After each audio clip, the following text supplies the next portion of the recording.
কিছু ক্ষেত্রে আল্লাহ নবী হাত না তুলে দোয়া করেছেন, ওইখানে হাত না তুলে করাটাই হলো সুন্নাত। কারণ আমি যুক্তি দিয়ে হাত তুলতে পারবেন না।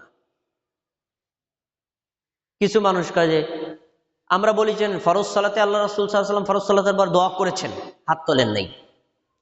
আর হাত না তুললে তো সম্মিলিত হয় না, যার যার মতো। তখন ওনারা বলে রাসূল সাল্লাল্লাহু আলাইহি ওয়াসাল্লাম ফরজ সালাতের পরে হাত তোলে নাই, আর এক জায়গায় তো তুলছে।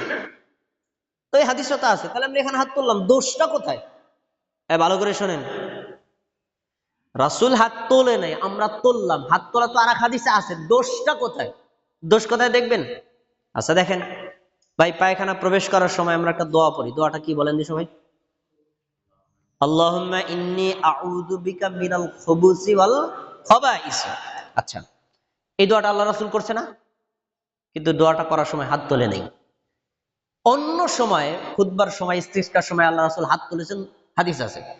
ওই হাদিসকে পাইয়া যদি কেউ মনে করে যে হাত তো নবী তুলছে, তাহলে আমি টয়লেটের সামনে হাত তুলে দোয়া করলে দোষটা কোথায়? তাহলে আমি টয়লেটের সামনে নিয়ে বলবেন আল্লাহুম্মা ইন্নী আউযু বিকা মিনাল খুবুসি ওয়াল খাবাইস।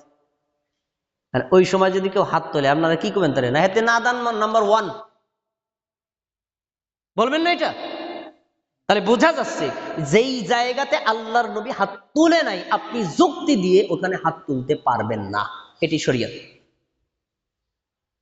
আচ্ছা, এরপরে রাসূল সাল্লাল্লাহু আলাইহি ওয়াসাল্লাম যেখানে হাত তুলে দোয়া করেছেন সেখানে হাত তোলা যায়। যেমন আপনি যদি আপনার বাবার আবার নির্দিষ্ট কোনো লোকের কবর জিয়ারত করতে যান, তখন কবরকে ডানে বা বামে অথবা পিছনে রেখে হাত তুলে দোয়া করতে পারবেন।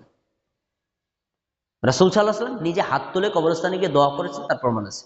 অতএব সেখানে হাত তুলে দোয়া করবেন।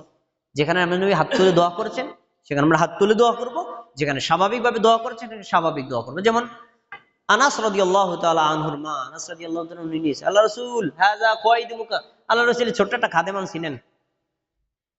তখন আল্লাহ রাসূল তার জন্য দোয়া করেছেন আল্লাহুম্মা আকসির মালাহা ওয়া ওয়ালাদাহা ওয়া বারিক লাহা ফীমা আতাইতাহা।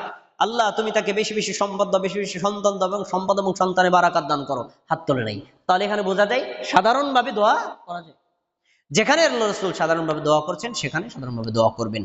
সবশেষে বলতেছি, যেখানে রাসূল সাল্লাল্লাহু আলাইহি ওয়াসাল্লাম উচ্চস্বরে দোয়া করছেন সেখানে উচ্চস্বরে দোয়া করতে হবে, যেখানে রাসূল নিম্নস্বরে দোয়া করছেন সেখানে নিম্নস্বরে দোয়া করতে হবে। এক কথায় দোয়া একটি ইবাদত। এই ইবাদতের পদ্ধতি হবে আমাদের নবী মতো, তিনি যেখানে যেভাবে যতটুকু করেছেন আপনি সেখানে সেভাবে ততটুকু করলেই আপনার দোয়া কবুল হবে। একটু যুক্তি দিয়ে উল্টাইলে দোয়ার পরিবর্তে বেদাতের গুনাহ হবে। আল্লাহ আমাদের সবাইকে সুন্নাত মোতাবেক আল্লাহর কাছে বেশি বেশি দোয়া করার তৌফিক দান।